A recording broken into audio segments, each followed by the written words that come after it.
Today is a speed 6 day. In this video here, we're gonna be changing the rear brake pads.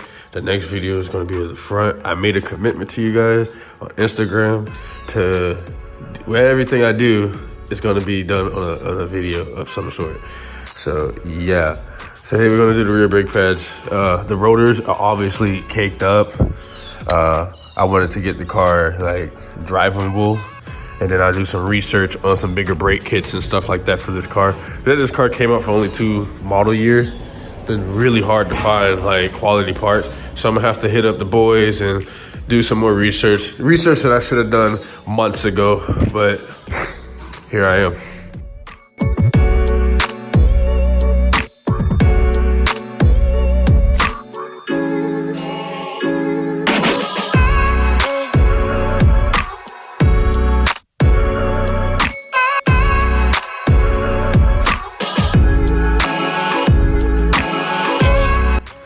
All right, now that I got the wheel off, you guys can see this brake pad is literally gone, but that's how I got the car. So hopefully it didn't hyperextend.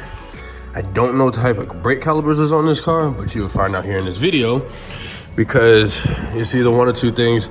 It's either it's gonna be easy and I can push it just back, or it's gonna be very annoying and be like my Golf R and the Speed 3. I think that the Speed 3 has the little, you're gonna have to have a tool and twist it back. I hate those things personally, but yeah, let's go get these 2 bolts right here off, and it'll swing this forward. And boy, I'm kind of scared to even see. Hopefully it's just still old school and you can just pull it back and then put the pads on and you'll be done. Hopefully, that's hopeful thinking. So on those 2 bolts, I'm gonna use a 14 millimeter. You can use either I use a 14 millimeter box wrench. You can either do that, or I'm going the wrong way, of course. You gotta go up. Is it up or down? Is it up or down?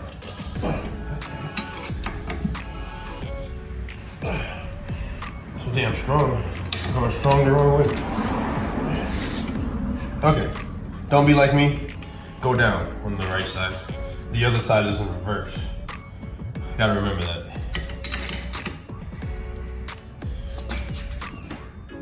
They're not as tight as I thought they were gonna be. Usually they're tighter than that. And don't be like me. If you don't have strong hands like me, don't go beating down on it. Don't go doing that, because that really hurt. But got the 2 bolts out, put them to the side, and we're gonna have to do some persuasion. All right, crowbar for persuasion reasons. Oh my God, the moment of truth, guys. Is it this stupid tool? Well, I need to whip out the other stupid tool. Come on.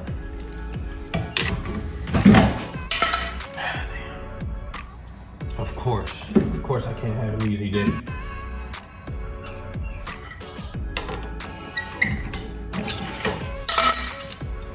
Those brake pads were too low for my liking. This is what this one looks like. Oh yeah, that was almost done. So close to touching ass. Alrighty, it's what I did. Alrighty, so you're gonna come across one of these, and these things have the grooves. So the tool that you use actually twists it back in, instead of the old school way where you just push it back in. Don't know why they designed it that way, but whatever. So this is what the tool kit looks like. I forgot where I got this from. I think I got this from like Harbor Freight or something. So you take one of these, you get one of the perfect sizes, and you turn it. You put this plate in the back and you turn it, which I'm gonna show you guys what size it is. I gotta figure that out because I don't know, and how to use this tool properly. I had to ghetto do one on a Carva pour, and it was a nightmare. So hopefully I have the size so I don't have to do what I had to do on that car. So yeah, let's figure all that out. All right, since it's just me, you see what I got going on. So I got the right size that fit in that groove there. So you got different grooves. You got the tool, so you put this plate on, you put it from the back end, if you get this set here. So this plate goes through the back end, you put it in between the caliber and the tool itself, and then you use force and twist it. You gotta push in and twist it. Really wish I could have somebody help me record so I could demonstrate, but let me just get this done because like I don't want to take forever on this. Alrighty, so now that I got that back, you're gonna run into an issue where there's so much pressure you can't get it off. So you're gonna grab, this tool requires you to have a 22. I don't know if every tool is gonna have that because this is also a different size, but taking your 22 and then release the pressure.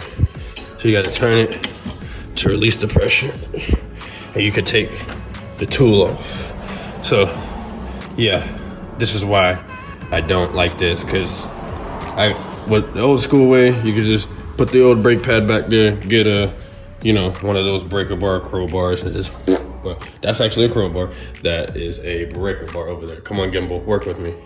So yeah, or you could have got one of these big ass flathead screwdrivers, but no, you have to use this. Stupid. See, and I had to do a contraption here. I learned something new. So I only was able to do the bottom bolts because the shaft here is obviously hitting that crappy rotor. And so I put a screwdriver here, and you have to turn it right to get it loose. Now it's loose. Holy hell. I didn't realize how tight I was turning this thing, and it hurt my hand, and now I'm exhausted. But we got it off, guys, we got it off. The one thing I forgot to mention is when you're setting this up, this is how you tighten. So you're gonna use the left tighten down in order to get it tightened.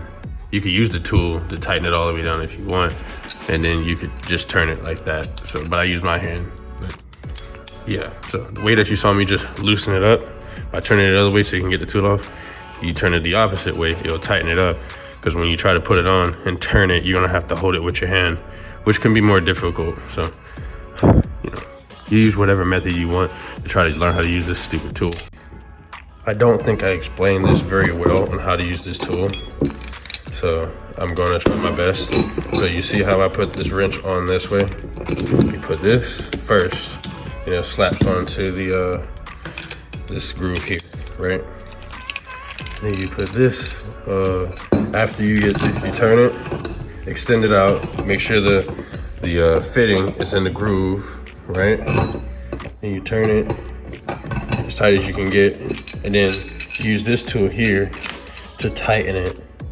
So once you tighten it, then you twist, you turn this, and it extends out.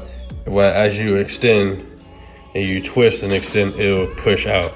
So that's how that caliber is pushed back in. Don't know if I explained that right.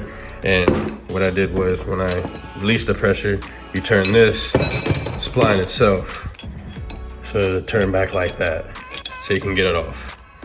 Hopefully I explained that well. I try to explain things as best way as I can, which I'm not really good at, so yeah. And in this sense, if you're working with a Mazda Speed 6, whatever size this is, it says 6. If you got this icon, that's the part number and everything. You guys got a cold start up with the Mazda Speed 3 this morning. Woohoo! That thing sounds amazing. Alright guys, vow to never be like me. I could have sworn to everything I love that I got all the parts. I just got the front brake pads. I didn't get the rear ones. So I only ordered the front wheels, thinking that I ordered the whole set. Then I go open the box and it's like, oh, surprise! It's just me. Who else you're looking for? All right, guys, got the new brake pads in with these crappy rotors. It's not as bad, but moment of truth, and it fits. Let's get it, guys. Let's get it. Okay, so when you tighten this stuff back up, you're gonna want to put on the Mazda Speed 6 specifically. You want to put a box wrench or whatever, 14, and then this one is 11/16. I don't know what that is in standard, and then you twist one way and you twist the other way, because if you don't, you're just gonna have this happen where it's just gonna twist the whole thing. So yeah, make sure you do that so you make sure that's tight. All right guys, so don't be like me. with these what is it called? Brake pads. Yeah, this is, well, that's what happens when you buy a used car. You need to do your due diligence.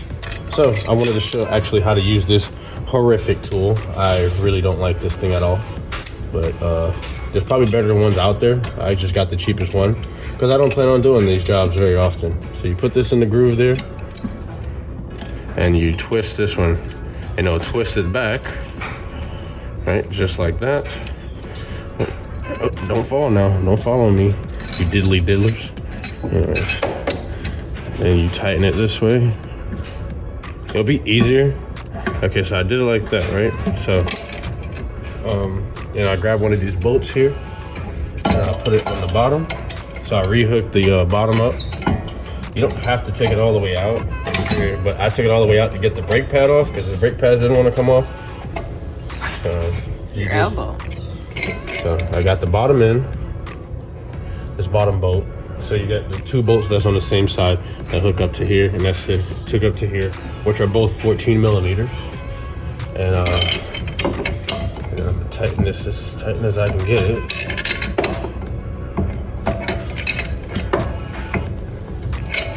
And you just keep turning until you get it all the way. This is kind of scary because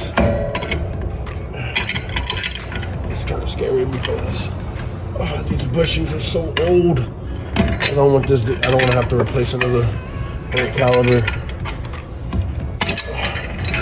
Badly. This is why I hate the tool because it's really, honestly, crappy. I think I probably just broke the damn break it. So I have this problem here to where this doesn't stay in there. So the little fitting here, it goes through the back, and it just doesn't like to stay, even when I basically press it in there. So this is why I hate this tool personally. But if you have one that's better, like from a different manufacturer or whatever, then you'll be all set. But let me get this back in there and get this turned. I don't do these very often, but I gotta invest in some better tools. This shit is annoying. Alright guys, got it back on after fighting with this thing a little bit to push it back some more, to the point where I actually bent the tool. So if you're gonna get one of these, get a quality one. Don't get no cheap one unless you have to. It's a pain in the butt. So these little things keep coming out, these things keep coming out, and this is magnetized, but it's not on by a good magnet. This tool, I rate it 0 out of 0. Don't recommend. Well, from this brand. Out of here, I hate that. If you want to know the brand of this company, I don't even know what this thing is called. This is called a Master Brake Caliber Set from Icon. Yeah, these things are iconically freaking terrible. Would never recommend this. This thing is absolutely terrible. All right, guys, so that was the easy part. So just don't use this piece of junk. And the last step that you have to do is crank up the car and pump up the brakes to make sure they actually work, because you just push the calipers back. So you know what that means. Cold startup time, young. Cold startup.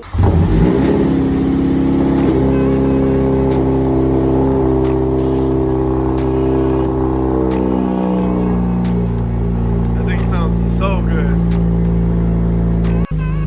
So you gotta make sure the e-brake is down and the brakes feel good, right? They're hard? Okay, cool. That's what he said. Alright guys, I hope you guys enjoyed that. I will do a video on the fronts. I was gonna do it today, but I desperately need to get brand new rotors for the front. They're not, they got like a lip on it. You guys just see. But if you're wondering how to do the rears, that's how you do the rears. A lot of the cars have the same brake caliber setup. My Golf R and my Speed 3 also have it, and I know Jettas have it as well. It's annoying as hell. So you just get a Brake Master set. Don't get Icon. I don't like it. It's absolute garbage. But get one that's decent, and yeah, you'll be able to do that in no time. It's very easy. Yeah. But like, subscribe, share with all your friends, and I'll see you guys in another video.